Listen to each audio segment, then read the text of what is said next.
Hi, I'm Antonio. Let's roll a cast today. Today we'll be rolling the Ulna gutter. You'll need your water. You'll need your fiberglass.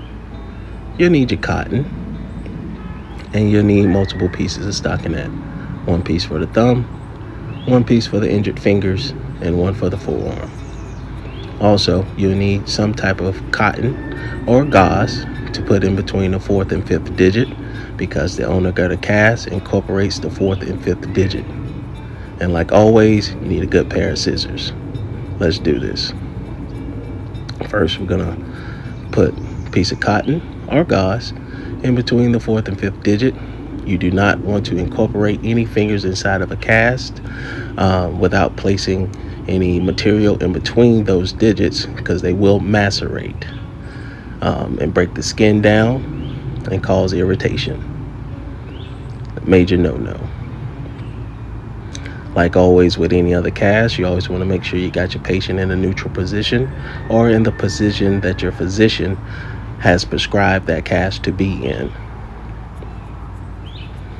You want to make sure you get everything smooth and laid out flat.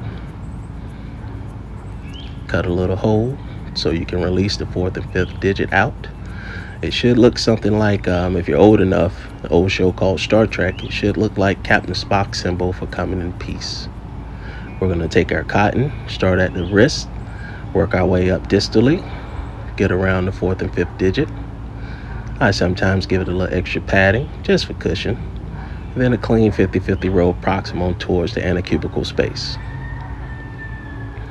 Once then, if you have any spots, any shadows, you can take little pieces of cotton, create little chevrons to add a little more cushion, a little more protection and padding.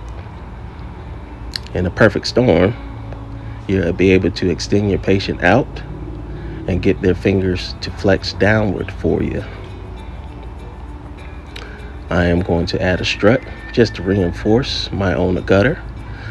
This cast, for reasons unknown, patients use this part of the cast to use it as a leverage point. It means to pick themselves up from a flat surface. In turn, that cast will break and you'll end up redoing that cast prior to the next appointment. Incorporate your strut.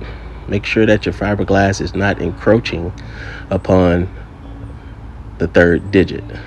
That also can cause discomfort for the patient. Going back through the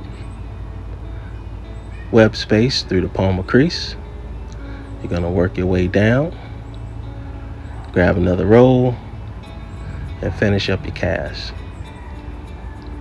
So think about a cast when you're rolling it like you're building a house. You want to put the foundation down first, which is your white layer, and then once you get adding your padding and your final touches, you add your color, and that'll be your roof to your house. So think of your cast like building a house from the ground up. Now I'm just tacking all the edges, cutting small little holes so I can use every piece of my material for padding and reinforcing my cast.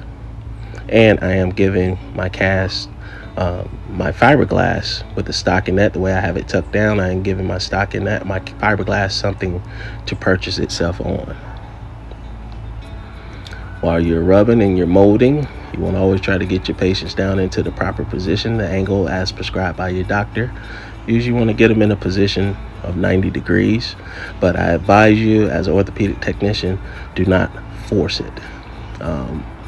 The type of injuries that patients receive from this cast are called boxer fractures, which is the most common reason for this cast.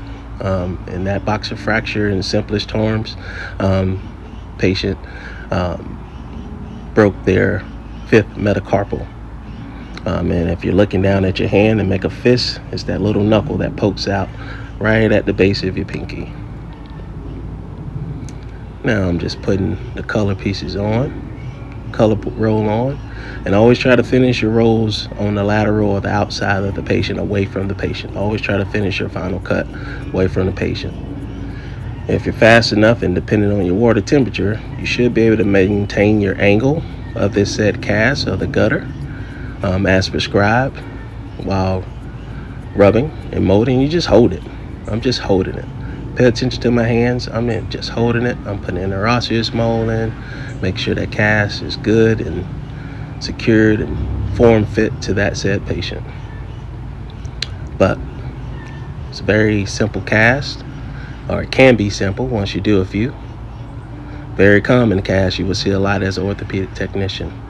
But in short, this is Ulna gutter cast. Y'all have a good day. Thank you for watching. Until the next cast, be awesome.